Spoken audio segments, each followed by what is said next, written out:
नमस्कार। Atharva exam wise में मैं मोहन मोदी फिर से आपका हार्दिक स्वागत करता हूं, हिंदी के इस एक नए टॉपिक के साथ। हिंदी के इस नए लेक्चर में हम लोग सभी प्रकार की प्रतियोगिता परीक्षा, फिर चाहे वो एमपीपीएससी हो, यूपीएससी हो या और भी दूसरी एग्ज़ाम, जिसमें हिंदी विषय के बारे में अगर कोई प्रश्न पूछा जा रहा है तो उसमें जितने विषय हैं, जितने टॉपिक्स हैं, उन टॉपिक्स पर हम आपके लिए ये वीडियोस बनाकर ला रहे हैं और अपने लेक्चर्स आप लोग तक लेकर आ रहे हैं, जिनसे कि आप अगर ऑफलाइन क्लास में अगर नहीं आ सकते हैं तो ऑनलाइन क्लास में भी घर बैठे क्या कर सकते हैं, इन लेक्चर से मदद ले सकते हैं। ये लेक्चर्स आपकी काफ़ी हद तक आपकी क्यूरीज को सॉल्व कर पाएंगे और आपकी बहुत सारी समस्याओं को दूर कर पाएंगे।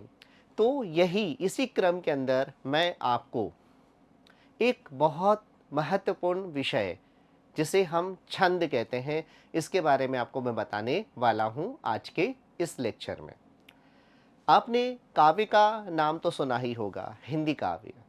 हमारी हिंदी को साहित्य और काव्य यानी गद्य और पद्य दो भागों के अंदर बांटा गया है। क्या आप मुझे गद्य और पद्य दोनों में क्या अंतर होता है ये बता सकते हैं? ये गद्य क्या होता है और पद्य क्या होता है? कोशिश कर सकते हैं। देखिए, गद्य मतलब यदि हमने अनुच्छेद के रूप में कुछ लिखा है तो वो गद्य शैली है हिंदी की, लेकिन यदि कविता के रूप में कुछ लिखा गया है तो वो पद्य शैली कहलाती है, काव्य का एक रूप होता है। तो पद्य शैली अर्थात काव्य। काव्य का के बारे में बात करें तो काव्य जो है हमें क्या करता है, स्फूर्ति देता है। काव्य हमें हमारी आत्मा को झंकृत कर देता है, हमारी आत्मा को झकझोर देता है। कैसे? आपने काव्य में, अब देखिए ना, आप काव्य के बारे में बात करें तो जितने भी गीत लिखे गए हैं, जितने भी रचनाएं जो पुराने कवियों के द्वारा लिखी गई है, वो सभी काव्य के अंतर्गत आती हैं। आज के आधुनिक जितने भी गीत हैं वो भी काव्य के अंतर्गत आते हैं, बिल्कुल आते हैं। तो सुनना बड़ा अच्छा लगता है ना आपको? हाँ, बिल्कुल अच्छा लगता है। तो काव्य वह होता है जो हमारे मन को क्या करता है, आनंद प्रदान करता है, यह होता है काव्य। कोई सा भी गीत हुआ, पर जो लिखा गया है उसको हमने क्या किया, संगीत दिया। संगीत के रूप में क्या किया, उसको फिर गाया गया। गाया गया तो वो जब जब गाया जाएगा तब तब हमारे मन को आनंद और सुकून देने वाला होगा। तो जो लिखा गया है वो रचना है, और वो रचना ही क्या कहलाती, हमारी यहाँ पर काव्य कहलाती। तो काव्य मतलब कविता के रूप में लिखी गई कोई रचना काव्य कहलाती है। ठीक है, तो काव्य का मतलब आप जान गए। ये काव्य का मतलब होता है कविता के रूप में लिखी गई कोई रचना। ठीक है, अब अगर हम काव्य के बारे में यहाँ पर पढ़ें तो काव्य का ही एक अंग छंद है। काव्य के बारे में मैं क्यों बता रहा हूँ? काव्य के बारे में मैं इसलिए बता रहा हूँ क्योंकि हमें छंद पढ़ना है, और छंद पढ़ने के लिए हमें थोड़ा सा बेसिक काव्य के बारे में जानना होगा। काव्य के तीन अंग होते हैं, रस, छंद और अलंकार। तो रस के बारे में आप जानते हैं, छंद के बारे में भी कुछ कुछ आपने सुना है, और अलंकार के बारे में भी अगर आपने कुछ सुना हो तो ठीक है। नहीं तो मेरे इसके पहले वाले लेक्चर्स भी देखिएगा और इसके आने वाले आगामी लेक्चर्स भी देखिएगा। उसमें मैंने रस, छंद और अलंकार के बारे में काफ़ी विषय मतलब गहराई के साथ, काफ़ी डिटेल के अंदर मैंने क्या किया, इसके बारे में आपको बताया है। जिसमें रस के बारे में एक अलग से लेक्चर दिया है, छंद के बारे में मैं आपको बता रहा हूँ जो आज हो सकता है, लेकिन एक लेक्चर में छंद को समेटना संभव नहीं है। इसलिए मेरे आगामी लेक्चर्स आप ज़रूर देखिएगा, और ये सारे लेक्चर्स हमारे ऑनलाइन पैकेज के अंदर मौजूद हैं। ऑनलाइन पैकेज अगर आप परचेस करते हैं, ख़रीदते हैं, तो आपको सारी चीज़ें क्या होती है, उसके अंदर अवेलेबल होती है, सारी चीज़ें आपको उपलब्ध होती है। तो यही है, देखिए कि आपको छंद के बारे में मैं आपको जो थोड़ी बहुत जो जानकारी है वो तो मैं इस लेक्चर के अंदर आपको दूंगा, लेकिन उसके बारे में और भी बहुत सारी जानकारी आपको उन लेक्चर्स के माध्यम से प्राप्त होगी। अलंकार के बारे में भी मैं अलग से लेक्चर्स बनाए हुए हैं। तो चलिए, हम छंद के बारे में पढ़ रहे हैं कि छंद हमारे एक्चुअल में होता क्या है। यदि रस को काव्य की आत्मा माना गया है, ध्यान से सुनिएगा, रस को काव्य की आत्मा माना गया है तो छंद उसका शरीर है और अलंकार उसके वस्त्राभूषण। देखिए, अगर हम बात करें काव्य, ये है हमारा काव्य, ठीक है, या चलिए अगर मैं यहाँ सेंटर में लिख रहा हूँ, ये हमारा काव्य, ठीक है। काव्य के बारे में अगर हम बात करें तो काव्य के तीन अंग होते हैं। कौन कौन से तीन अंग होते हैं काव्य के? एक होता है इसके अंदर रस, दूसरा इसमें होता है छंद और तीसरा इसमें होता है अलंकार। ये 3 अंगों से संपूर्ण काव्य की रचना होती है। सब पूरा काव्य जो है वो तैयार होता है। तो रस क्या होता है? रस को हम काव्य की आत्मा मानते हैं। ये जो छंद है ये कहलाता है काव्य का शरीर। हम इसी पर क्या कर रहे हैं, आज हमारा ये लेक्चर आपके सामने लेकर आए हैं। देखिए, तो छंद को क्या कहा जाता है, छंद का महत्व क्या है, क्यों छंद के लिए हम लोग जो है वो इस प्रकार से गणना करते हैं। देखिए, हिंदी व्याकरण में जैसे संज्ञा, सर्वनाम, कारक, विशेषण इन सबका महत्वपूर्ण होता है, उसी प्रकार छंद भी बहुत ज़्यादा इम्पोर्टेंट है, क्योंकि बिना छंदों के हम किसी प्रकार का कोई पद्य या किसी प्रकार की कोई कविता की रचना नहीं कर सकते। आजकल खैर होने लग गई है। आजकल तो जो नियम है वो नियमों को नहीं लगाया गया, वो नियमों को एक तरफ रख दिया गया। लेकिन पहले जब तुलसीदास जी के समय की बात करूं, सूरदास जी के समय की बात करें हम, तो इन समय की अगर हम बात करते हैं तो इन कवियों ने क्या किया है, छंद को एक तरफ नहीं रखा है, छंद का बाकायदा प्रयोग किया है और छंद का प्रयोग करके ही इन्होंने क्या किया, अपनी रचनाएं बनाई हैं। तो छंद का क्या महत्व है, इसका प्रयोग कैसे किया जाता है, वो मैं इस प्रकार से आपको यहाँ पर बताऊंगा। इस लेक्चर में हम लोग क्या पढ़ेंगे, छंद की परिभाषा पढ़ेंगे, छंद के भेद क्या होते हैं, छंद के उदाहरण क्या क्या हैं, है ना, और किस तरह से छंदों में मात्राएं लगाई जाती है, इस प्रकार से हम इसके बारे में हम पढ़ेंगे। तो हमारा विषय क्या कहलाएगा, ये छंद। छंद के अंग जो हैं, चरण और पद, वर्ण, मात्राएं, यति, गति, तुक और गण, इन सब के छंद के अंगों के बारे में मैं आपको इस लेक्चर के अंदर मैं बताने वाला हूं। तो आप मेरे साथ बने रहिएगा, इन सब चीज़ों को ध्यान से समझिएगा।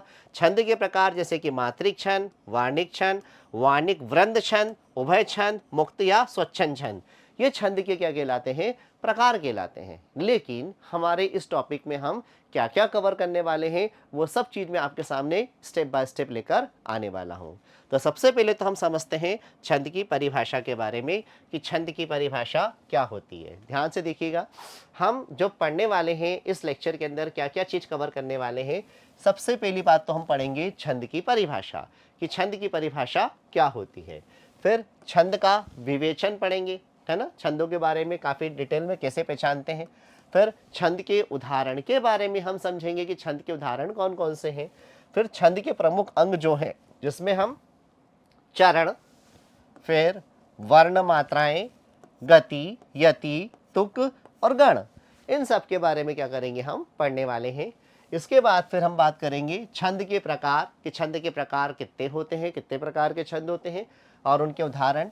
इसमें जैसे मात्रिक छंद के प्रकार, प्रमुख मात्रिक छंद कौन कौन से हैं, ठीक है। और फिर चौपाई स्पेशल जो है उसके नियम क्या हैं, कैसे लिखे जाते हैं, क्योंकि चौपाई विशेष करके पूछी जाती है, दोहा चौपाई, तो इसके बारे में हम क्या करेंगे, यहाँ पर पढ़ेंगे। तो हम आते हैं, शुरुआत करते हैं हमारे अगले टॉपिक से, जिसमें हम है सबसे पहले छंद की परिभाषा। जैसा कि मैंने आपको पहले बताया कि काव्य की बात चल रही है, काव्य मतलब कविता, कविता के रूप में लिखी गई कोई रचना क्या कहलाती है, हमारी काव्य कहलाती है। तो काव्य की जब बात चल रही हो तो उसमें छंद इसका एक अंग है। काव्य की रस को काव्य की आत्मा माना गया है, छंद को इसका शरीर माना गया है और अलंकार को इसके वस्त्राभूषण माना गया है। तब आप सोच लीजिए कि अगर एक लड़की हमारे सामने खड़ी है, उस लड़की को अगर उसके शरीर की बात करें तो शरीर क्या है, उसी प्रकार से काव्य का शरीर आपका क्या कहलाता है, छंद। जिस प्रकार से एक शरीर को हम मानते हैं। जब हम बात करते हैं आत्मा की, उसमें जो आत्मा है उसे हम क्या मानते हैं, रस मानते हैं। आत्मा को निकाल दें तो शरीर किसी काम का नहीं रहता, इसलिए रस और छंद दोनों का आपस में तालमेल होना बहुत जरूरी है।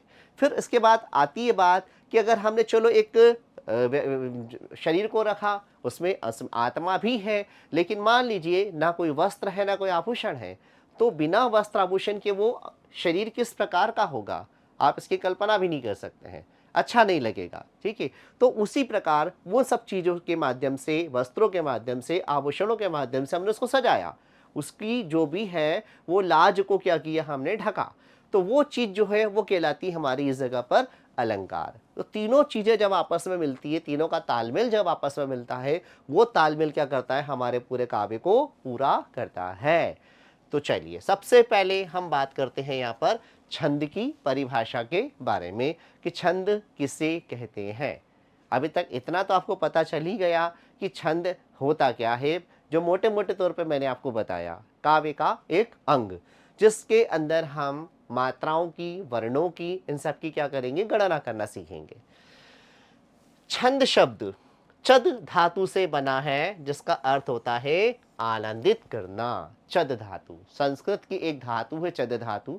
चद धातु से ये छंद शब्द बना है। इसका मतलब है आनंदित। आनंदित मतलब आनंद देना, अपने मन को खुश करना, प्रसन्न करना। जिस चीज़ को बोलने से, जिस चीज़ को सुनने से हमें क्या हो रही है, प्रसन्नता हो रही है, हमारे मन को क्या मिल रहा है, आनंद मिल रहा है, जो हमें आनंदित कर रहा है, खुश कर रहा है, वह क्या कहलाता है, छंद। अब ये है कि छंद को हम लिखेंगे कैसे, छंद को क्या करेंगे, वो सिर्फ चीज़ें मैं आपको बताऊंगा। तो आनंद वर्ड ये जो है मात्रा की नियमित संख्या के विन्यास से उत्पन्न होता है। आनंद ऐसे ही नहीं आ जाता, ठीक है, उसमें रस का समावेश हो गया तो आनंद आता है, ठीक है, मान लिया हमने। लेकिन यहाँ पर हम उस आनंद को ऐसे आनंद के रूप में नहीं देख रहे, यहाँ हम क्या कर रहे हैं, मात्राओं का विन्यास देख रहे हैं। कितनी मात्राएं लगेंगी तब जाकर वो छंद तैयार होगा, कितनी मात्राएं और किस नियम से लगेगी, वो नियम आपको यहाँ पर क्या किया जाएगा, बताया जाएगा। उस नियम के माध्यम से ही हमें क्या करना है, मात्राओं का प्रयोग इस प्रकार से करना है कि वो छंद वही कहलाएगा। देखिए, इस प्रकार छंद की परिभाषा होगी वर्णों या मात्राओं की नियमित संख्या के विन्यास, है ना। अगर हमने क्या किया है, किसी छंद के बारे में बात की है, चौपाई हो कि दोहा हो कि कुछ भी हो, उसमें जितनी मात्राएं लगेंगी उन मात्राओं का विन्यास क्या होगा, किस प्रकार से कितनी मात्राओं का रखा जाना है, कहाँ हमें किस प्रकार से उसका प्रयोग करना है, इन सब चीज़ों के बारे में अगर तालमेल बिठाएंगे, इन चीज़ों के बारे में जानकारी हम रखेंगे या वैसा करेंगे, तो वो जो आनंद हमें मिलेगा वो आनंद ही क्या कहलाएगा, हमारा छंद। मतलब ओवरऑल सीधी सीधी बात अगर हम कहें तो छंद में क्या होता है, मात्राओं की गणना बिल्कुल होती है, मात्राओं की गणना छंद के अंदर गणों को गिना जाता है, मात्राओं को गिना जाता है। इस प्रकार से गणना पर आधारित क्या होता है, हमारा पूरा ये छंद होता है, गणना पर आधारित। गणना भी कैसी होती है, बिल्कुल सटीक गणना होती है, जो पहले हुआ करती थी। और पहले छंद इसी प्रकार से लिखे जाते थे, क्योंकि उसमें जो मात्राएं हैं जितनी है, चाहे वो कोई सा भी छंद हो। अगर मैं चौपाई की बात कर रहा हूँ तो चाहे वो तुलसीदास जी की लिखी हुई हो कि सूरदास की लिखी हुई हो या किसी और कवि के द्वारा लिखी गई हो, चौपाई अगर है तो चौपाई के अंदर जो लॉजिक लगेगा कि हाँ इतनी ही मात्राएं होना चाहिए, तो वो उतनी ही मात्राएं होंगी। अगर उससे कम या ज़्यादा होगी तो फिर वो चौपाई चौपाई नहीं कहलाएगी, वो कुछ और हो जाएगा, ठीक है। इस प्रकार से इनका विन्यास क्या होता है, मात्राओं का बिल्कुल फिक्स होता है। मात्राओं के विन्यास में किसी प्रकार का कुछ भी बदलाव नहीं होता। अगर थोड़ा सा भी बदलाव एक मात्रा का भी इधर का उधर कर दिया तो वो छंद वो नहीं है जिसके बारे में हम जानकारी प्राप्त कर रहे हैं या जिसके बारे में हम पढ़ रहे हैं, वो कुछ और बन जाएगा। इसलिए सभी प्रकार के छंद जो हैं उनका नियमित रूप से या कह सकते हैं जिनका विन्यास क्या किया गया है, जिनकी मात्राओं की संख्या जो है, गणना जो है वो निश्चित की गई है। उस निश्चित गणना के आधार पर ही क्या किया गया, उस छंद को वो छंद कहा जाने लगा है। फिर हजारों की संख्या में उस तरह के छंद आप लिख दो, हजारों की संख्या में वैसे उदाहरण आप दे दो, लेकिन जो गणना जिस छंद के लिए निर्धारित है वो गणना उस छंद के अनुरूप वैसी ही रहेगी। अगर उसमें कम या ज़्यादा मात्राएं होती हैं या किसी प्रकार का विन्यास बिगड़ जाता है तो समझिएगा कि फिर या तो आप गलती कर रहे हो मात्रा लगाने में, या फिर वो छंद नहीं है जिसके बारे में हम बात कर रहे हैं। तो ये बात एक अच्छे से आप समझ लीजिएगा कि इसमें गणना जो होगी, विन्यास जो होगा मात्राओं का, वो बहुत प्रॉपर होगा, बहुत डेफिनेट होगा, बिल्कुल फिक्स होगा। उसमें जरा सा भी एक का भी कम ज़्यादा नहीं हो सकता है। इस बात का हमें ध्यान रखना है। छंद का सर्वप्रथम उल्लेख कहाँ देखने को मिला था हमें, ऋग्वेद। ऋग्वेद सबसे प्राचीन वेद, हम जानते हैं हमारे 4 वेद हैं। अब 4 वेद हमारे कौन कौन से हैं, सबसे पहला है ऋग्वेद, यजुर्वेद, सामवेद और अथर्ववेद। ये 4 वेद। 4 वेद में सबसे प्राचीन कहलाता है ऋग्वेद। ऋग्वेद में हमें क्या होता है, छंदों का वर्णन सबसे पहले मिलता है। सबसे पहला वर्णन हमको छंदों का ऋग्वेद में मिलता है। जिस प्रकार गद्य का नियमक व्याकरण है, उसी प्रकार पद्य का छंद शास्त्र है। गद्य गद्य किस पर आधारित होता है? गद्य मैंने अभी बताया, गद्य आधारित होता है हमारा किस पर? व्याकरण पर आधारित है गद्य। व्याकरण के नियमों से बंधा हुआ है गद्य। तो गद्य अगर हमें पढ़ना है, गद्य की सारी विधाओं के बारे में हमें जानना है, तो सारी विधाओं में क्या है? व्याकरण प्रमुख है। व्याकरण का अगर आधार रखेंगे तो ही हम क्या कर पाएंगे? ये गद्य की विधाओं को हम देख पाएंगे। दूसरी बात ये कि पद्य का जो है छंद शास्त्र होता है। छंद शास्त्र मतलब ये जो शास्त्र जो मैं बता रहा हूं, मात्राओं की गणना, ये छंद शास्त्र ही है। इस पर पूरा पद्य टिका है।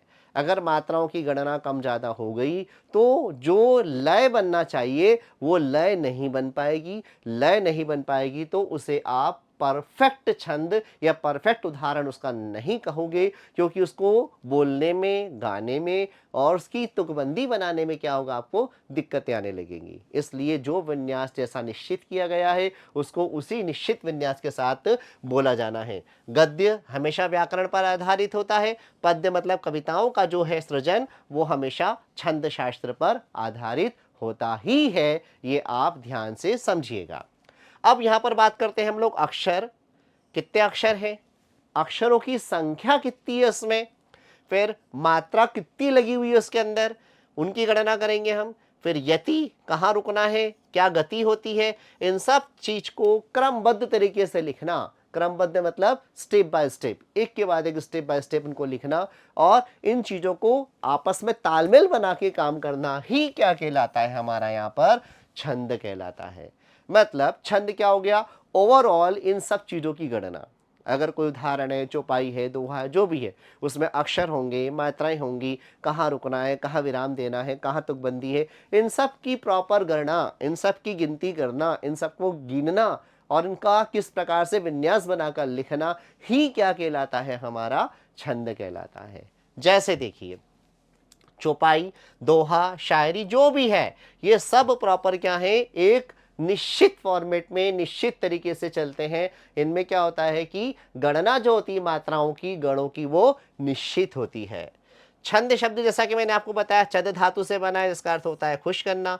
छंद में पहले 4 चरण हुआ करते थे, ध्यान रखिएगा। पहले 4 चरण हुआ करते थे। तुक छंद की आत्मा होती है, यह हमारी आनंद भावना को क्या करती है? प्रेरित करती है। छंद में 4 चरण। अब वो 4 चरण क्या होते हैं वो मैं उदाहरण में आपको समझाऊंगा। तो 4 चरण छंद के अंदर एक मान के चले कि हुआ करते थे। कहीं कहीं पर 2 चरण भी मिलते हैं और कहीं कहीं पर 4 से अधिक भी मिलते हैं, पर एक नॉर्मल वे में देखा जाए तो छंद में 4 चरण प्रमुखता से हुआ करते थे। तुक, तुक मतलब होता है आखिरी आखिरी के जो लेटर्स होते हैं, आखिरी आखिरी के जो वर्ण होते हैं वो मिलना। जैसे रघुकुल रीत सदा चली आई, प्राण जाए पर वचन न जाई, आई जाई, तुक मिल रही है आखिरी में आ की मात्रा और ई से। जब आ की मात्रा और ई से तुक मिल रही है, वो तुक ही क्या कहलाती है? हमारे यहाँ पर छंद की आत्मा कहलाती है। तुक मिलना जरूरी है। तुक अगर मिलती है तो हम कह सकते हैं कि छंद के नियमों के मुताबिक क्या हो रही है, यहाँ पर जो है रचना दी गई है। और यही चीज जो है वो हमारे लय को या हमारे गायन को क्या करती है? प्रेरित करती है। और उसी से क्या होता है? एक आनंद की अनुभूति हमको देखने को मिलती है। चलिए बढ़ते हैं आगे। छंदों का विवेचन। छंदों का विवेचन जब हम करें तो छंद कौन कौन से होते हैं, ध्यान देने वाली बात।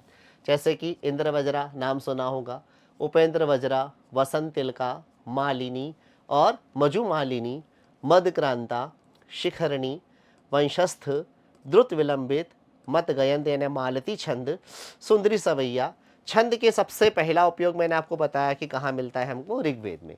ये सारे छंदों के नाम मैंने आपके सामने लिखे हैं, है ना। तो ये सारे छंद जो हैं इस प्रकार के नाम सुने ही होंगे। कुछ मात्रिक छंद भी है, कुछ इसमें वार्णिक छंद भी है। क्या होता है मात्रिक, क्या होता है वार्णिक, ये सारी चीज़ें भी मैं क्या कर रहा हूँ अभी के ही लेक्चर में आपको क्लियर कर रहा हूँ। देखो छंद के उदाहरण मैंने आपके सामने लिखे हैं। ये छंद के उदाहरण जैसा कि आपके सामने है, जय हनुमान ज्ञान गुण सागर। ठीक है, अब ये चौपाई का एक उदाहरण है, इसमें ध्यान दीजिएगा। ये चौपाई का उदाहरण है, लेकिन कभी आप देख रहे हो उसमें ये 1 1 1 1, ये SI 1 1 क्या लिखा हुआ है? ये आप देख रहे हो ना, ये क्या लिखा है, इसे कैसे मानते हैं, क्या होता है ये, है ना। जय हनुमान ज्ञान गुण सागर, ये आखिरी में र के साथ तुक मिल रही, यहाँ र के साथ तुक मिल रही। जय कपीस तिहु लोक उजागर, ये तुक मिलना बहुत जरूरी है। अभी मैं सिखाता हूँ आपको कि ये आई क्या है, डंडे क्या है, ये एस क्या है, ये क्या है, चिन्ह क्यों लगाए जाते हैं, कैसे लगाए जाते हैं, ये चीज भी मैं आपको बता रहा हूँ। अभी एग्जाम्पल में देखिए तुक बता रहा हूँ, उसके अंदर तुक का मिलना क्या जरूरी है। धन बल राम दूत अतुलित बल धामा, अंजनी पुत्र पवन सुत नामा।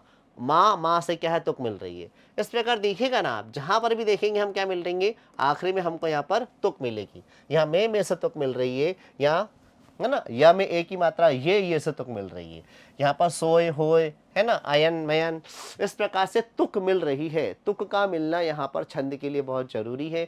जिन छंदों में तुक नहीं मिलती वो मुक्त छंद कहलाते हैं, होते हैं छंद से, जिनका प्रयोग हम आजकल करते हैं। आजकल तुकबंदी को भी नहीं देखा जाता, लेकिन जो सही चीज है वो यही है, तुक का मिलना और प्रॉपर जितनी जितनी जो विन्यास जिसका जितना बताया गया है उसके अकॉर्डिंग बनाकर उसको लिखना ही सही तरीका है। चलिए ये देख ही रहे आप छंद के और भी उदाहरण आपके सामने यहाँ पर है ना। साईं अपने भ्रात को कबहु न दीजिए त्रास, पलक दूर नहीं कीजिए सदा रखिए पास। सदा रखिए पास, त्रास कबहु न दीजिए, त्रास दिए लंकेश ताहि की गति सुन लीजिए। कह गिरधर कबीराय राम सो मिलिगो जाए, पाए विभीषण राज लंकापति बाजे हो जाए। जब गिरधर की बात की जा रही है तो गिरधर की क्या ये कुंडलियां हैं, ये भी एक प्रकार का क्या है, छंद है। अब इस मात्राएं किसे लगाई जाती है वो मैं आपको बताऊंगा, तभी आप इसमें मात्रा लगाना सीख पाओगे। अभी केवल उदाहरण आपके सामने रख रहा हूं, मात्रा लगाना मैंने भी आपको नहीं बताया। यह भी देखिएगा, अब इसके अंगों के बारे में बता रहा हूं। अभी केवल उदाहरण बताया कैसे लिखे जाते हैं, कहीं कहीं पर आपने डंडे भी देखे, एस जैसा भी देखा, वो चीजें क्या होती हैं वो चीजें मैं आपको समझाता हूं। वो लगाना आप सीखेंगे तो ही आप किसी छंद के अंदर कोई मात्रा लगाने का ज्ञान आपको हो पाएगा। बट उसके पहले सबसे पहले मैं आपको क्या कर रहा हूं, छंद के प्रमुख अंग क्या होते हैं ये जानना हमारे लिए उससे भी ज्यादा जरूरी, क्योंकि कहाँ रुकना है क्या है। अब इसके अंगों के बारे में नहीं पता होगा तो हम इसकी मात्रा लगाने का भी ज्ञान किसी काम का नहीं है हमारे लिए। तो पहले हम इसके अंगों के बारे में समझते हैं, छंद के अंग कौन से होते हैं। सबसे पहले तो हम बात कर रहे हैं चरण या पद। क्या होता है चरण और क्या होता है पद। छंद में प्रत्येक पंक्ति में कोई चरण पद या पाद तीनों एक ही बात है। कुछ लोग उसे चरण कहते हैं, कुछ लोग उसे पद कहते हैं, कुछ लोग उसे पाद कहते हैं। पहले और तीसरे चरण को विषम चरण, ठीक है, पहला और तीसरा चरण जो है वो विषम चरण कहलाता है, जबकि दूसरा और चौथा चरण जो है वो सम चरण कहलाता है। अब जैसे देखिए यहाँ पे उदाहरण दे रखा है हमको, धन्य जन्म जगती तलतासु, पितई प्रमोद चरित सुनितासु, चारि पदारथ कल तलता के, प्रिय पितु मातु प्राण सम जाके। अब यहाँ पे उदाहरण तो दे रखा है, लेकिन मैं आपको और क्लियर से एक उदाहरण दोहे का लिखकर बता रहा हूं।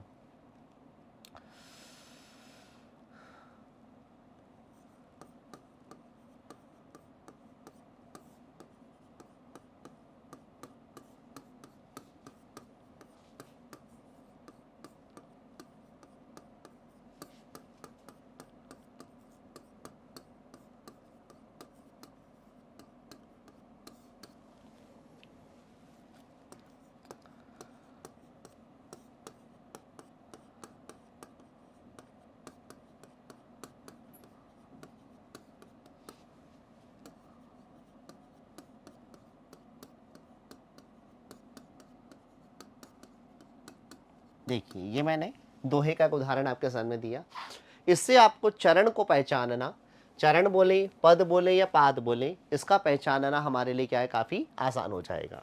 अब इसमें बोला है पहला और तीसरा चरण, ये आपका पहला चरण है, ये आपका दूसरा चरण है, ये इसमें तीसरा चरण है और ये इसमें चौथा चरण है।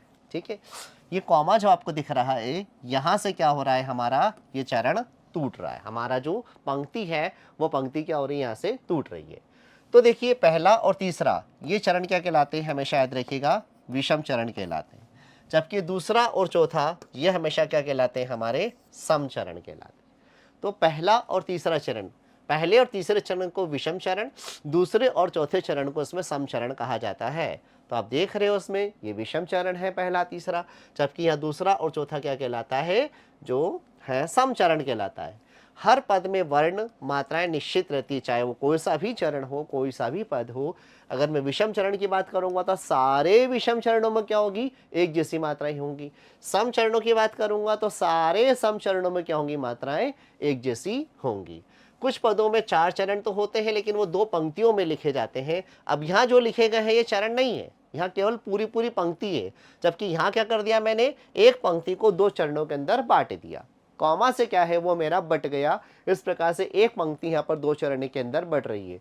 जबकि यहाँ पर जो उदाहरण हमें दिया गया है, धन्य जन्म जगति तलतासु पिता ही प्रमोद चरति सुनि जासु, यहाँ 2 जगह जो देख रहे हैं हम लोग, ये 2 जगह पर यहाँ पर किसी प्रकार से कॉमा के द्वारा यहाँ पंक्ति नहीं बटी हुई है। पूरी पंक्ति को क्या किया गया, यहाँ पर गणना के तौर पे लिखा जाएगा। तो देखते हैं कुछ चरण में 6-6 पंक्तियों में लिखे जाते हैं, जैसे कि अभी इसके पहले उदाहरण मैंने आपको दिया था कवि गिरधर का, उसमें 6 पंक्तियां थी, 6 पंक्तियों में लिखे जाते हैं। ऐसे जो हैं जो 6 पंक्तियों में चलते हैं उन्हें हम कुंडलियां या छप्पय छंद कहते हैं। याद रखिएगा, 6 चरण के चलने वाले। तो देखिए आपने, ये आपका विषम चरण है, ये आपका सम चरण है, या कॉमा से क्या किया हमने, उसको ब्रेक किया, तोड़ा। ठीक है, और भी उदाहरण है, प्रभु ने तुमको कर दान किए, सब वांछित वस्तु विधान किए, तुम प्राप्त करो उनको न अहो, फिर है किसका यह दोष कहो। पहला चरण, दूसरा, तीसरा, चौथा। समझो न अलभ्य किसी धन को, नर हो न निराश करो मन को। यहाँ पर क्या हो गई, अलग अलग प्रकार से कॉमा से हमने इसको विभाजित नहीं किया है, कॉमा से इसको तोड़ा नहीं है जिस प्रकार से मैंने दोहे में तोड़ा था। तो यहाँ पर ये अपने आप में क्या कहलाएंगे, ये चरण कहलाएंगे, ये अपने आप में 6 चरण कहलाएंगे। ठीक है, तो 6 चरण जो है ये इसमें 12-12 वर्ण है। 12-12 वर्ण मतलब देखो हर चरण में 12 वर्ण, वर्णों की गिनती करी है, 1 2 3 4 5 6 7 8 9 10 11 12, 12 वर्ण हर लाइन में ना। लेटस 1 2 3 4 5 6 7 8 9 10 11 12, तो हर लाइन में आप देख रहे हो 12-12 इसमें वर्ण मिलेंगे। तो यहाँ में अगर वर्णों की गिनती करूंगा तो मेरा क्या कहलाएगा, वार्णिक छंद बन जाएगा। तो यहाँ पर वर्णों की गिनती के कारण ये वार्णिक छंद है। लेकिन इस प्रकार से अगर मात्राओं की गिनती के अंतर्गत बात जाएगी तो ये कुंडलियां भी हो सकता है और छप्पय भी हो सकता है जब हम मात्राओं की गिनती करते हैं। तो मात्राओं की गिनती में अगर 6 चरण है, मात्राओं की गिनती में अगर कॉमा नहीं है और 6 चरण है, तो वो कुंडलियां या फिर छप्पय हो सकता है। लेकिन जब हम वर्णों की गिनती कर रहे हैं, अक्षर गिन रहे हैं उसके, तो वो क्या कहलाएगा, हमारा वार्णिक छंद कहलाएगा। और भी देखिए इसके आगे के एग्जाम्पल्स में, पहली चीज आपको समझ में आई, चरण क्या होता है, पद क्या होता है, पाद क्या होता है। अगर लाइन बड़ी है, बीच में कॉमा लग रहा है, कॉमा से ब्रेक करा, कॉमा से ब्रेक करा तो पहला, ये दूसरा, उसके नीचे तीसरा, फिर चौथा। पहला और तीसरा हमेशा क्या कहलाएगा, विषम चरण कहलाएगा। मतलब पंक्ति की शुरुआत हमेशा कैसे होती है, विषम चरण से होती है, और पंक्ति का जो अंत होता है, पंक्ति की एंडिंग लाइन जो होती है कॉमा के बाद की, वो हमेशा क्या होती है, सम चरण से होती है। दूसरा, चौथा, छठा, आठवां, ऐसे चलती जाएगी पंक्तियां। तो विषम चरण हमेशा पंक्ति की शुरुआत में होंगे और सम चरण हमेशा क्या होंगे, पंक्ति के आखिरी की तरफ होंगे, मतलब कॉमा के बाद में होंगे। तो ये चीज आपको चरण, पद और पाद, ये चीज समझ में आई। जरूरी नहीं है कि कॉमा हो, वो पूरी लाइन का भी चरण हो सकता है, जैसे कि अभी मैंने पूरी लाइन का चरण आपको बताया 6 चरण का, है ना। तो इस प्रकार से हम लोग देखते हैं। अब इसका छंदों का दूसरा जो है वो हम देखते हैं इसका कि दूसरा अंग क्या होता है। मुख से निकली ध्वनि को बताने के लिए निश्चित किए गए वर्ण कहलाते हैं। वर्ण हमारे क्या होते हैं, 2 प्रकार के होते हैं। कौन कौन से 2 होते हैं, ह्रस्व और लघु। जो आपको मैं बता रहा था ना, आप बोल रहे थे कि ये क्या है और ये क्या है, बिल्कुल यही बता रहा हूं। ह्रस्व मतलब होती है सिंगल मात्रा, अगर आपने डंडा लगाया है तो वो लघु मात्रा है, छोटी मात्रा है, जिसको हम ह्रस्व कहेंगे। जबकि एस जैसा हमने ऐसा लगा दिया तो वो क्या कहलाएगा, गुरु कहलाएगा। गुरु में 2 छोटी मात्रा को मिलाकर एक गुरु बनता है। ठीक है, ह्रस्व अपने आप में एक लघु मात्रा होती है, लेकिन जब 2 छोटी छोटी मात्राओं को मिलाएंगे और एक बड़ी मात्रा बनाएंगे तो उसे गुरु कहा जाएगा। याद रखिए हमेशा अ, ई, उ, री और चंद्र बिंदु, ये जो 5 है, ये 5 हमेशा क्या बनाते हैं, आपके लघु मात्रा बनाते हैं। ये हमेशा याद रखिएगा। छोटा अ यानी कोई शब्द ऐसा आ गया जिस शब्द में कोई मात्रा है ही नहीं, तो वो अ कहलाएगा। जिस शब्द के अंदर अगर आपकी छोटी ई की मात्रा लग रही है, छोटे ऊ की मात्रा लग रही है, ऋषि की मात्रा लग रही है या चंद्र बिंदु आ रहा है, ऐसा कुछ भी अगर है तो सब क्या कहलाता है आपका, वो सारी मात्राएं आपकी जो हैं, वो जो इनमें से पांचों में से कुछ अगर है तो वो ह्रस्व मात्रा कहलाती है। उसमें एक अक्षर की एक ही या एक मात्रा का एक ही जो है वो हम क्या लगाएंगे, इसके अंदर वर्ण या मात्रा लगाएंगे। लेकिन मान लो इन सबके अलावा, उन पांचों के अलावा अगर कुछ है, जैसे कि वो आपका गुरु कहलाएगा। आ गया, इसमें बड़ी ई आ गया, बड़ा ऊ आ गया, ए आ गया, ए आ गया, फिर ओ आएगा, औ आएगा, और इसमें अम भी ले सकोगे और अह भी ले सकोगे। तो ये सब चीज़ें जो हैं ये क्या कहलाएंगी, आपकी गुरु मात्रा कहलाएगी। गुरु मात्रा के लिए आपको इस प्रकार का चिन्ह लगाना रहेगा, एस जैसा चिन्ह। ये एस जैसा चिन्ह जो हमेशा गुरु मात्रा के लिए लगेगा। जब हम इसकी गणना करेंगे और एस जैसा चिन्ह लगा होगा तो एस जैसे चिन्ह में हमें दो मात्रा गिननी होती है, एक नहीं होंगी तब दो मात्राएं होंगी। एस में दो मात्रा गुरु मात्रा है, जबकि यहाँ पर अगर ऐसा चिन्ह लगा है, केवल एक डंडा, सिंपल सा डंडा लगा है, तो वो आपका केवल एक को एक ही बताएगा, एक मात्रा को एक बताएगा। लेकिन जब एस जैसा चिन्ह लगा होगा तो वहां पर एक नहीं, वहां पर आपकी दो मात्रा काउंट होंगी। ठीक है, इस प्रकार से समझिएगा। चलिए, और भी मैं आपको उसके सामने बता रहा हूं एग्जाम्पल। जैसे मैंने यहाँ पर लिखा आपके सामने, यहाँ पर कमल। अब कमल शब्द में देख रहे हैं आप यहाँ पर क के लिए क्या लगाना है आपको, बिल्कुल ह्रस्व लगेगा। म के लिए भी ये लगेगा, ल के लिए भी लगेगा। मतलब कमल शब्द में क्या है, एक के लिए एक, यानी केवल तीन मात्रा ही इसमें काउंट हो रही है। तो कमल शब्द में क्या होंगे, हमारे तीन लघु कहलाएंगे। अब मान लीजिए मैंने यहाँ पर सरिता लिखा, सरिता शब्द को मैंने ब्रेक करना है, तो सरिता में इसके लिए क्या आएगा, एक। ये छोटी मात्रा है, छोटी मात्रा देखिए आप, छोटी मात्रा के लिए भी आपको ये लगाना है।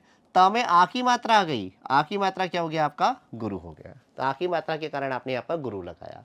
तो ये एक लघु और एक गुरु, ऐसे मिलाकर ये क्या बनते हैं, चार मात्राएं बनती है सरिता शब्द में। ठीक है, दो लघु आते हैं और एक गुरु आते हैं। इस प्रकार से मात्राओं का क्या करना है, हमको कैलकुलेशन इसमें करना है। अब आपको समझ में आ गया है कि मात्राओं का कैलकुलेशन हम किस प्रकार से करेंगे, कहाँ लघु लगाना है, कहाँ गुरु लगाना है, और किस प्रकार से उसकी गणना हमको करनी है। चलिए फिर आगे बदल डालते हैं। ह्रस्व या लघु स्वर को फिर से मैं बता रहा हूं एक बार आपको। लघु वर्ण एक एक मात्रा है, जैसे अ, ई, उ, क, की, कु, है ना। ये तीन चीज को याद रखो आप तो, कि अ, ई और उ, और ऋषि को भी, इसको क्या करते हैं हम लोग, किसके द्वारा प्रदर्शित करते हैं, इसको हम सिंगल एक डंडे के द्वारा क्या करते हैं, प्रदर्शित करते हैं। संयुक्त अक्षर स्वयं लघु होते हैं, यदि जोर ना लगाना पड़े तो लघु ही माने जाएंगे। जैसे तुम्हारा में तू को पढ़ने में उस पर जोर नहीं लगाना पड़ता, अतः तू की मात्रा क्या कहलाएगी, लघु कहलाएगी, है ना। ता में छोटे की मात्रा है तो लघु कहलाएगी। चंद्र बिंदु वाले वर्ण लघु या एक मात्रा वाले माने जाते हैं। जैसे हंसी, मैंने अभी आपको बताया, हंसी में चंद्र बिंदु को भी क्या मानना है, आपको लघु ही मानना है। ह्रस्व मात्राओं में युक्त सभी वर्ण लघु होते हैं। जैसे ये ह्रस्व मात्रा की जो भी होती है उनको अपन लघु मानेंगे। ठीक है, फिर दीर्घ कैसे हो जाते हैं या गुरु कैसे हो जाते हैं वो मैं आपको बताता हूँ। 5 अक्षर मैंने इसके पहले जो आपको बताए, छोटा अ, छोटी ई, अ मतलब जो अ होता है वो अनार का, उसका बिना मात्रा का कोई अक्षर हो, छोटी ई लग रहा हो, छोटा ऊ लग रहा हो, या फिर ऋषि की मात्रा कैसे लगे जाती है, जैसे मैंने ये लगाया, ये ऋषि की मात्रा है ना। तो लघु मात्रा किस किस की होती है, जैसे अ हो गया, अ मतलब जैसे क व कुछ भी लिख दिया आपने। ठीक है, फिर जैसे मान लो की कर दिया तो छोटी मात्रा है, कु कर दिया ये छोटी मात्रा है, ये आपका ऋषि है छोटी मात्रा है, फिर आपने ऐसा करके ये चंद्रबिंदु दे दिया ये छोटी मात्रा है। ये 5 जो है, ये याद रखिएगा कि 5 हमेशा क्या होंगे, लघु में चलेंगे। बाकी सारे जो है वो गुरु मात्रा में हो गए, और गुरु मात्रा जब भी होगी उसका चिन्ह हमेशा क्या लगाना है, गुरु मात्रा का चिन्ह ऐसा लगाना है, जबकि लघु मात्रा का चिन्ह केवल डंडा है। डंडा लगाया इसका मतलब आपको एक के लिए एक ही मात्रा लगाना है, जबकि गुरु मात्रा आपने लगा दी है, इसमें हमेशा एक नहीं दो मात्राएं क्या होती है, इसमें काउंट होती है गुरु मात्रा में। चलो ये तो मैंने आपको बताई लघु मात्रा के बारे में। अब गुरु मात्रा के अंदर बात करें तो गुरु मात्रा में क्या होगी, दीर्घ वर्ण में दो मात्राएं होती हैं, लघु की तुलना में दुगुनी मात्रा लगती है, जिन्हें हम किसके द्वारा बताते हैं, एस जैसे चिन्ह के द्वारा क्या करते हैं, इसको बताते हैं। आ हुआ, बड़ी ई हुआ, बड़ा ऊ हुआ, ए, आए, ओ, औ, है ना, ये सारे के सारे क्या कहलाएंगे, आपके गुरु वर्ण कहलाएंगे। ठीक है, संयुक्त अक्षर से पूर्व के लघु वर्ण दीर्घ होते हैं यदि इन पर भार पड़ता है, जैसे सत्य। अब ये सत्य शब्द को हम लिखें तो कैसे लघु गुरु में बदल जाएगा, ये भी आप ध्यान से समझिएगा। जैसे मैंने आपको यहाँ पे लिखा सत्य, ये आपका लघु है, ये लघु है। लघु के पहले अगर आधा अक्षर है, ये आपका लघु है, लघु के पहले क्या है, अगर आपका आधा अक्षर है तो ये आधा अक्षर जो है वो क्या कर देगा, इसको गुरु बना देगा। लघु के पहले आधा अक्षर है तो वो क्या करेगा, उसके अंदर गुरु बना देगा। देखो तो ये आधा अक्षर जो है ये इसमें जुड़ गया और जुड़कर क्या बनाएगा, इसको या को क्या कर रहा है, वो गुरु बना रहा है। तो सत्य में जो है वो किस प्रकार से काउंट होगा, ये आधा अक्षर इसमें जुड़कर इसको गुरु बना देगा। ठीक है, ये ध्यान दीजिएगा। मंद में म, वज्र में व, ये गुरु है। अनुस्वर से युक्त होने पर जैसे कंद, आनंद, ये ऊपर बिंदु लग रही है तो ऊपर बिंदु जो लग रही है वो भी क्या कहलाएगा, आपका गुरु कहलाएगा। विसर्ग वाले जो है वो भी गुरु कहलाते हैं। दीर्घ मात्रा में गुरु जो है, औ की मात्रा आ गई, आ की मात्रा आ गई, ये सब क्या कहलाते हैं, आपके गुरु कहलाते हैं। चलिए फिर गति यति क्या होता है, इसके बारे में आपको बता रहा हूं, गति और यति। ठीक है, गति छंद को पढ़ते समय एक प्रकार की लय होती है, इसे क्या कहते हैं हम लोग, गति कहते हैं। जब हम उसको गा रहे हैं, रघुकुल रीत सदा चली आई, प्राण जाए पर वचन जाए। अब इसको गाकर आप देखोगे तो गाने पर क्या बनेगी, एक लय बनेगी। जो लय बनेगी ना, वो लय जो है वो लती लय क्या कहलाती, गति कहलाती। मतलब गाने का तरीका, छंद वो गाने का तरीका। गति की आवश्यकता वर्ण छंदों के मुकाबले मात्रिक छंदों में होती है। मात्राओं की संख्या ठीक अगर है ना, तो सही, और मात्राओं की संख्या ठीक होने पर भी कभी कभी क्या होता है, गति में बाधा पैदा हो सकती है। कि मान लीजिए कोई शब्द ऐसा आ गया जिसकी जो है उसके साथ तालमेल नहीं बन पा रहा है, तो आपके गायन में क्या हो जाएगी, वो चीज़ रुक जाएगी या उसका जो है प्रॉपर गायन नहीं कर पाओगे। इसलिए भले ही मात्रा सही है उसकी, लेकिन उसकी गति सही होना जरूरी है। तो वर्णों का चुनाव करते समय इस बात का भी ध्यान रखना होता है कि हमें क्या करना है, गति को देखना है, गा सकते हैं या नहीं। यति क्या होता है, छंदों के बीच में जो विराम लेने की स्थिति होती है वो क्या कहलाती है, आपकी यति। जैसे हमने कॉमा लगाया, लास्ट में 1 लगा दिया, 2 बार लगा दिया, क्वेश्चन मार्क लगा दिया, विराम चिन्ह लगा दिया, ऐसा कुछ भी अगर हम छंदों के बीच में लगा रहे हैं, ज़्यादातर क्या लगता है, कॉमा लगता है ज़्यादातर, और आखिरी में 1 डंडा या 2 डंडा, ये विराम देने के लिए होता है। ये विराम जो ले रहे हैं ना हम, ये विराम ही हमारी क्या कहलाती है, यति कहलाती है। क्या कहते हैं हम इसको, यति कहते हैं। चलिए फिर छंदों में समान स्वर व्यंजन की स्थापना तुक कहलाती है। तुक मतलब लास्ट का आखिरी आखिरी का लेटर अगर सेम है तो वो तुक कहलाएगा। ठीक है ना। अब जैसे यह तुकांत और अतुकांत 2 प्रकार की होती है। तुकांत मतलब अगर आखिरी आखिरी का सेम है तो तुकांत, और आखिरी आखिरी का सेम नहीं है तो वो अतुकांत। हमको बहुत ही भाती हिंदी, हमको बहुत ही प्यारी हिंदी, आखिरी आखिरी का क्या है, सेम बन रहा है। काव्य सृजक हूँ, प्रेरक तत्वों के अभाव में लेखनी अटक गई है, काव्य सृजन हेतु तलाश रहा हूँ अपादन। इसमें कहीं से कहीं तक भी क्या है, तुक हमको देखने को नहीं मिलती, ये हमारा अतुकांत कहलाता है। ठीक है, इसमें किसी प्रकार की तुक नहीं है, जबकि यहाँ पर लास्ट लास्ट क्या है, सेम है, तो ये तुक मिल रही है। तुक का मिलना जरूरी है। चलिए फिर बात आती है हमारी गणों की। गणों के बारे में बात करें तो इसके लिए मैं आपको एक अलग से लेक्चर जो है वो गणों के लिए मैं आपको दूंगा कि 8 प्रकार के जो गण होते हैं वो 8 प्रकार के गण क्या हैं। इसके लिए आने वाले लेक्चर को आप देखिएगा कि गणों के लगाने का तरीका क्या होता है, वो मैं आपको बहुत अच्छे से बताऊंगा। अभी मैं आपको बता रहा हूँ छंद के प्रकार कौन कौन से होते हैं। मात्रिक छंद, वार्णिक छंद, वार्णिक वृंद, उभय और मुक्तक, है ना। छंद हमारे 5 प्रकार के होते हैं देखा जाए तो। मात्रिक छंद जिसमें मात्राओं की गणना की जाती है, वार्णिक छंद जिसमें हम वर्णों को गिनते हैं, है ना। कैसे गिनते, चलो मैं आपको बताते जाता हूँ। चलिए सबसे पहले मात्रिक छंद के बारे में पढ़ें। मात्रिक छंद में केवल हम मात्राओं की व्यवस्था को देखते हैं। मात्राएं हमारी क्या होना चाहिए, प्रॉपर होना चाहिए और डेफिनिट होना चाहिए। मतलब जिसके लिए जो निर्धारित की गई है उतनी मात्रा हमको लगाना है, वो हमारा मात्रिक छंद कहलाता है। लघु और गुरु का क्रम निर्धारित नहीं होता, ठीक है, कोई दिक्कत ना है। चौपाई, रोला, दोहा, सोठा, ये सब जितने दे रखे हैं ये सब क्या कहलाते हैं, हमारे मात्रिक छंद कहलाते हैं। दोहा, सोरठा, रोला, गीतिका, हरिगीतिका, उल्लाला, चौपाई, बरवे, छप्पय, कुंडलियाँ, दिक्पाल, आला, वीर, छार, तांटक, रूपमाला, त्रिभंगी, ये सारे मात्रिक छंद हैं। इसमें हम क्या करते हैं, मात्राओं की गिनती करते हैं। मात्राओं की गणना करी है तो ये मात्रिक छंद में आएगा। वर्णों या अक्षरों को गिना है तो वो वार्णिक छंद में जाएगा। ठीक है, चलिए फिर मात्रिक छंद भी 3 प्रकार के हुए, सममात्रिक, अर्धसममात्रिक और विषम मात्रिक। अब सममात्रिक क्या होता है, अर्धसम मात्रिक क्या होता है, विषम मात्रिक क्या होता है? सममात्रिक, ठीक है, इनके बारे में बता रहा हूँ। चलिए, तो सबसे पहले हम देखते हैं सममात्रिक। सममात्रिक मतलब जिसके चारों चरणों की मात्राएं क्या हो, सेम हो, उसे हम क्या कहेंगे, सममात्रिक कहेंगे। जिसके चारों चरणों की मात्राएं सेम हो। 4 चरण हुए,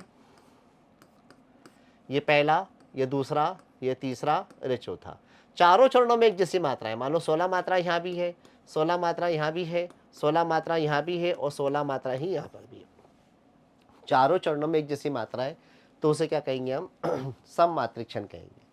अर्धसम में क्या होगा, विषम की एक जैसी और सम की एक जैसी, उसे हम क्या कहेंगे, अर्धसम कहेंगे कि विषम विषम सारी मात्राएं एक जैसी होंगी, सम सम सारी एक जैसी होंगी, वो अर्धसम। और विषम मात्रिक जो होगा उसमें क्या होगा, किसी भी चरण की मात्राएं एक जैसी नहीं होंगी, सारे चरणों की मात्राएं अलग अलग जाएगी, तो वो कहलाएगा हमारा विषम मात्रिक छंद। चलिए, सबसे पहले चौपाई। चौपाई इसका प्रमुख है, ध्यान दीजिएगा। मात्रिक छंद चौपाई, इसमें मात्राओं की गणना करना है। प्रत्येक चरण के आखिरी में जगण तगण, ठीक है, ये आपको बताया जाएगा। चरण के अंत में क्या है, गुरु या लघु नहीं होता, लेकिन 16 मात्राएं आपकी होती ही है। ये चौपाई की पहचान है, 16 मात्राएं। 16 मात्राएं आपके प्रत्येक चरण में होगी, तो उसे हम क्या कहेंगे, चौपाई। देखिए, एहि विधि राम सबहि समुझावा, गुरु पद पद्म हर्षि सिरनावा। अभी आपको बताया ना 5 जगह क्या करना है आपको, लघु का प्रयोग, बाकी सब जगह गुरु। एहि, एहि का ये आप देख रहे हैं यहाँ पर, ये आपका लघु, ये छोटी मात्रा लघु, ये छोटी मात्रा लघु, ये छोटी मात्रा लघु। ये रा से क्या हो गया आपका गुरु, ये म से क्या हो गया आपका लघु, ठीक है। फिर 3 लघु आपके, ये 3 लघु, ये वाले ये रहे। फिर 2 लघु आपके, ये 2 लघु, आखिरी के झावा एस, ये जो दे रखे, ये झा और वा। तो इस प्रकार से हम देखें तो 1 2 3 4 5 6 7 8 9 10 11 12 13 14 15 16 लाइन में हमारी 16 मात्रा बनती है, बिल्कुल बनती है। ऐसे ही आप इसमें भी मात्रा लगाइए। गुरु, ये आपका गु रु पद पदुम हरषि सिर ना वा। देख रहे हो आप, गुरु छोटी मात्रा है, र में भी आपका ऊ की मात्रा लग रही है, पद पदुम छोटा ऊ था, हर्षि छोटी की मात्रा थी, छोटी की मात्रा थी। अब आप गिन के देखें, 1 2 3 4 5 6 7 8 9 10 11 12 13 14 15 16 16 मात्रा बन रही, बिल्कुल बन रही। तो 16 मात्रा इस प्रकार से अगर आपकी हर लाइन के अंदर आ रही है, तो वो आपका क्या कहलाएगा, चौपाई छंद कहलाएगा। देखिए ना, जय हनुमान, ज य अ, फिर ह नु, ये न यरा, फिर ये मा और ये वाला न, ठीक है। ये आपका ह नु मा न, मा जो है वो आपका गुरु आ गया। फिर ज्ञान, ज्ञान का ये आपका ग और ये आपका न, ठीक है। ज्ञा आपका गुरु है, जबकि न से क्या है आपका लघु। फिर गुण, ये आपका गु और ये न, देख रहे हो आप, लघु लघु। सागर, ये आपका सा, ये आपका ग और ये आपका र, ठीक है, सागर। इस प्रकार से इसमें 16 मात्रा बनती है हमारी। 1 2 3 4 5 6 7 8 9 10 11 12 13 14 15 16। जहाँ एस जैसा बना है उसको 2 मात्रा गिनना है, 16 मात्रा आपकी बनती है। इस प्रकार से चाहे जितनी चौपाइयाँ लिख लो आप, किसी की भी चौपाई ले लो, सभी में 16 मात्राएं और आखिरी की तुक मिलना जरूरी है, उसे हम चौपाई छंद कहेंगे। और ये एक प्रकार का मात्रिक छंद, सम मात्रिक छंद है, क्योंकि इसके सभी चरणों में मात्राएं क्या होती है, एक जैसी होती है। फिर आता है आपका सोरठा, ये दोहा छंद के पलट होता है। पहले और तीसरे चरण में इसमें 11-11, पहला तीसरा चरण मतलब विषम चरण। विषम चरण में क्या क्या होगी, इसकी 11-11 मात्रा, जबकि दूसरे और चौथे चरण मतलब सम चरणों में क्या होगी, इसमें 13-13 मात्रा, ठीक है। ये इसमें ध्यान देना है। ये क्या है आपका अर्धसम मात्रिक छंद है, मतलब सम सम चरण एक जैसे, विषम विषम एक जैसे, तो ये आपका अर्धसम मात्रिक हो गया। ये आपका पहला चरण, ये आपका दूसरा चरण, ये आपका तीसरा चरण, ये आपका चौथा चरण, ठीक है। अब यहाँ की मात्रा देखिए, आप गिनिएगा, 11 मात्रा आएगी, इधर आपकी 13 आएगी, इधर आपकी 11 आएगी, इधर आपकी 13 आएगी। मात्रा गिनना मैंने आपको बताया है। इस प्रकार से मात्रा गिनेंगे तो 11-11 आपके पहले दूसरे चरण के, तीसरे और चौथे चरण के अंदर आपको क्या आएगा, 13-13 मात्रा आएंगी। तो वो क्या बनाएगा आपका, वो आपका सोरठा छंद बनाएगा। इस प्रकार से सोरठा छंद आपका कोई भी हुआ इस प्रकार से बनेगा। फिर हरिगीतिका, हरिगीतिका में क्या होता है, 4 चरण होते हैं, मात्रिक छंद होता है, 16 और 12 ना, 16 मात्रा स्टार्टिंग में होगी और बाद वाली में 12 मात्रा होंगी। इस प्रकार से पूरी लाइन की क्या होगी, 28 मात्रा होगी। अंत में लघु गुरु, ये देखो लघु और गुरु आखिरी में कंपलसरी है कि यहाँ लघु होगा और यहाँ गुरु होगा, ठीक है ना। इस प्रकार से क्या होगा, ये आपका हरिगीतिका का एग्जाम्पल आपके सामने सॉल्व फॉर्म के अंदर मैंने दिया है। अब आप मात्रा लगाइएगा, कहीं कोई दिक्कत हो तो मुझे बताइएगा। चलिए, फिर दोहा छंद, दोहा भी क्या है आपका, अर्धसम मात्रिक छंद है, सोरठा छंद का विपरीत है। इसके पहले और तीसरे में क्या है, 13-13। सोरठे में पहले तीसरे में 11-11 थी और बाद में 13-13 थी। यहाँ दोहे के अंदर पहले और तीसरे में 13-13 है और बाद में क्या है, 11-11 है। ये आपकी 13 और ये 13, जबकि ये 11 और 11 मात्राएं, और आखिरी में क्या मिलेगी, इसके अंदर तुक मिलेगी। तो ये आपका क्या कहलाएगा, दोहा छंद कहलाएगा, ठीक है। इसी प्रकार से द्रुत विलंबित, द्रुत विलंबित छंद में 12 वर्ण होते हैं। इन वर्णों को गिनेंगे तो हर लाइन में क्या होगा, 12-12 वर्ण होंगे। अक्षरों को गिनना है, ये आपका वाणिक छंद का एग्जाम्पल हो गया, ठीक है। 12 जैसे 1 2 3 है ना, ये मात्राएं भी देख सकते हैं। इसमें मात्राएं देखेंगे तो इस प्रकार की मात्राएं आपको सभी में एक जैसी मिलेंगी। ये आपका द्रुत विलंबित का एग्जाम्पल सामने है। फिर सवैया छंद आपके सामने, आपको मात्राएं बता दी मैंने। सवैया छंद के अंदर जो है 22 से लेकर 26 तक वर्ण, लेटर गिनने आपको 22 से लेकर 26 तक के वर्ण आपको उसमें मिल रहे हैं। तो ये आपका क्या कहलाएगा, सवैया कहलाएगा। सवैया भी 11 प्रकार के होते हैं, ठीक है। फिर कवित, कवित छंद में क्या होगा, आपकी हर लाइन के अंदर 31 वर्ण होंगे। पूरी लाइन जो आपकी, ये लाइन आपकी यहाँ से शुरू होकर यहाँ खत्म हुई है, दोनों को मिलाकर एक लाइन है, तो 31 वर्ण होते हैं। पहली लाइन आपकी 16 वर्ण की होगी, 16 लेटर की, और अगली लाइन में आपकी 15 होंगे। देखो ना, आप आधा अक्षर नहीं गिनते, 1 2 3 4 5 6 7 8 9 10 11 12 13 14 15 16, ये आपके 16 वर्ण हो गए। फिर 15 वर्ण, 1 2 3 4 5 6 7 8 9 10 11 12 13 14 15। इस प्रकार 16 15 16 15 मतलब पूरी लाइन की जो आपके वर्ण होंगे वो क्या होंगे, आपके 31 वर्ण होंगे। 31 वर्ण है, इसका मतलब वो क्या कहलाएगा, आपका कवित छंद कहलाएगा, ठीक है। मालिनी छंद में क्या होगा, 15-15 वर्ण होंगे, 15-15 वर्ण आपकी हर लाइन के अंदर होंगे ही होंगे। तो ये आपके मालिनी छंद होंगे। अब जो गण है वो मैं नहीं बता रहा हूँ आपको, गण के लिए आप अलग से क्या करिएगा, मेरा लेक्चर देखिएगा, वो पूरा गणों के ऊपर आधारित होगा कि वाणिक छंद में गणों की गणना कैसे की जाती है, ठीक है। क्योंकि अभी गण बताऊंगा तो लेक्चर काफ़ी लंबा हो जाएगा, इसलिए गणों के लिए आप, वाणिक छंद के लिए आप अलग से मेरा लेक्चर देखेंगे। फिर वाणिक छंद आपका, इसमें भी सम छंद, अर्ध सम छंद, ये पूरा का पूरा मैं क्या कर रहा हूँ, आपको नेक्स्ट लेक्चर के अंदर क्लियर कर रहा हूँ। चौपाई छंद के नियम अभी मैंने आपको बताया। चौपाई छंद में देखिए ध्यान से, अंतिम 2 वर्ण की मात्राएं ऐसा ही नहीं होती, गुरु और लघु नहीं होती। चौपाई छंद के आखिरी में जो है, गण के बारे में नहीं बताया मैंने, गण जो है वो आपको मैं जब बताऊंगा तब आप इसको समझिएगा, ठीक है। स्पष्टीकरण देखें, इसका आखिरी में 16 मात्राएं मिलेंगी। ये बीनु प ग चले सुने बीनु काना, ये लघु है, ये लघु है, ये लघु, ये लघु है, ये लघु के साथ ये गुरु हो गया, फिर ये लघु, ये गुरु हो गया, ये दोनों लघु और आखिर के दोनों गुरु है। तो आप गिनेंगे तो 16 मात्रा आएंगी, मतलब चौपाई के अंदर आपको 16 मात्राएं मिलेंगी ही मिलेंगी। वाणिक छंद के वर्णों के बारे में, गणों के बारे में अलग से मैं आपको लेक्चर दूंगा, जिसमें सारे गणों के बारे में बताऊंगा, वाणिक छंद के अंदर किस प्रकार से गणना की जाती है, यगण मगण तगण क्या होता है, ये सारी चीज़ें आपको मेरे आने वाले लेक्चर्स के अंदर देखने को मिलेगा। अभी मैंने मात्रिक छंद को एक छोटे से रूप में समेटने की कोशिश की है, तो आपको आशा करता हूँ कि आपकी बहुत सारी छंदों से संबंधित सारी क्यूरीज क्या हो गई होंगी, सॉल्व हो गई होंगी। और इस उम्मीद के साथ मैं आपको आने वाले लेक्चर्स के अंदर आपके में और भी सारी परेशानियों को दूर करने का प्रयास करूंगा। आप मेरे साथ इस प्रकार से क्या होंगे, बने रहेंगे। तो इस प्रकार से जब आप मेरे साथ बने रहेंगे ऑनलाइन लेक्चर्स के अंदर, इन चीज़ों को मैं आपको सामने आपको समझाता रहूँगा, तो आपकी सारी क्यूरीज, सारी परेशानियों को क्या करता रहूँगा, इस प्रकार से मैं एक एक टॉपिक लेकर बताता रहूँगा।